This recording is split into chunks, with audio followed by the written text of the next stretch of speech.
네, 안녕하세요. 서비스 월드 가족 여러분. 강사 이경미입니다. 오늘은 서비스 마인드, 왜 서비스를 해야 되는가에 대해서 이야기를 나눠보도록 하겠습니다. 여러분, 이런 생각 해보신 적 있으세요? 나는 경력 오래됐는데, 일 잘하는 편인데, 왜 굳이 서비스를 하라고 할까? 바쁜데 왜 굳이 매월 서비스 교육을 받으라고 하는 걸까? 나는 왜 서비스를 해야 되는 거지? 이런 궁금증 있으셨다면 오늘 그것에 대한 답변도 같이 이루어질 수 있을 것 같습니다. 여러분들은 현재 어떤 일을 하고 계신가요?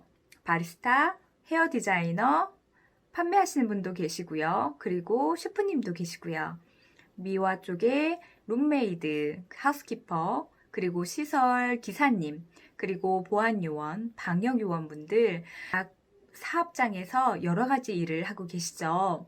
우리는 이런 분들을 통틀어서 바로 서비스업 종사자라고 이야기를 합니다. 서비스를 하기 위해서는 어떤 일을 하고 있는가 명확하게 이해하고 시작하는 것이 굉장히 중요한데요. 그래서 오늘은 1, 2, 3차 산업 분류에 따라서 나는 어떤 일을 하고 있는지, 그래서 이 일을 직업으로 삼기 위해서는 어떤 마음가짐과 태도를 갖춰야 되는지에 대해서 이야기를 해보도록 하겠습니다. 여러분들, 조선시대 그리고 70년대 이전까지만 해도 가장 인기 있었던 직업이 뭐였나요? 그쵸? 사, 농, 공, 상 해서 선비와 농부가 인기 있었던 직업이었어요. 그쵸? 그 중에서도 농부가 바로 1차 산업 종사자입니다.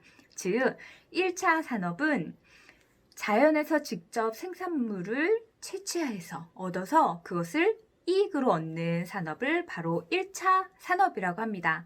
농업, 어업, 목축업, 임업이 바로 여기에 포함이 되겠죠. 자, 그리고 70년대 이후 인기 있었던 직업은 어떤 게 있었을까요? 네, 여러분들 새마을운동, 산업혁명 생각하면 쉬우실 거예요. 그죠? 다리를 놓고 건물을 짓고 하는, 바로 제조업, 건설업, 광업. 바로 이쪽에 종사하시는 분들이 인기가 있었죠. 이게 바로 2차 산업 종사자입니다. 즉, 2차 산업이란 1차 산업에서 얻은 자원을 가공해서 또 다른 물건이나 물품 혹은 에너지를 생산해내는 그런 업종을 바로 2차 산업이라고 합니다. 자, 그리고 나서 요즘 인기 있는 직업은 어떤 게 있는 것 같으세요? 요즘 초등학생이 되고 싶어 하는 직업 1위. 연예인. 네, 맞아요. 근데 그거보다 더 요즘에 인기 있는 직업이 있어요. 바로 크리에이터라고 부르는 유튜버. 네, 그게 1위라고 합니다. 즉 뭐냐면 예전에는 먹고 살기 위해서 필요한 것들을 해내는 직업이 인기였다면은 요즘에는 그건 어느 정도 이루어졌고 내 스트레스를 해소하고 내 삶을 조금 더 풍요롭고 편리하게 해줄 수 있는 그런 직업이 인기가 있습니다. 이것이 바로 3차 산업이고 3차 산업은 즉 서비스업을 얘기를 합니다. 즉 3차 산업인 서비스업이란 1, 2차 산업에서 생산된 물품을 고객에게 판매하거나 고객에게 편리하게 이용할 수 있게끔 도움을 줘서 고객에게 만족을 드리는 산업을 바로 3차 산업이라고 합니다. 3차 산업은 도소매업이 있고요. 그리고 교통, 통신업, 운송업, 숙박업, 음식업, 그리고 교육 서비스업, 외교, 문화, 레저, 의료, 사회복지 이런 것들이 바로 서비스업에 포함이 됩니다. 서비스업 분야는 굉장히 광범위해요. 그쵸?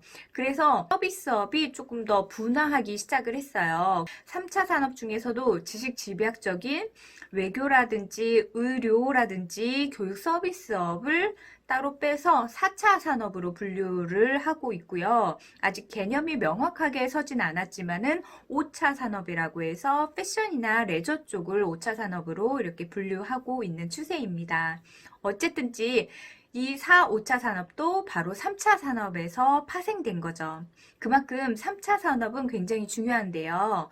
특히나 이 3차 산업을 얼마나 잘 관리를 하고 얼마나 잘 키우고 경쟁력을 갖추느냐에 따라서 그 나라의 경쟁력을 좌우한다라고 할 만큼 굉장히 중요한 산업입니다. 그런데 우리 서비스월드 가족 여러분들은 몇 차 산업에 종사하시고 계신가요? 그렇죠. 3차 산업인 서비스업에 종사하고 계시는 서비스업 종사자입니다. 네, 굉장히 중요한 일을 하고 계신데 이거를 우리가 조금 더 가치 있게 만들어야 된다는 겁니다. 자, 그러려면 어떻게 하는가? 우선은 내 직업이 어떤 직업인지 어떤 업인지 명확하게 이해를 해야 내 일을 잘할 수 있고 서비스를 잘할 수 있다라고 말씀드렸죠.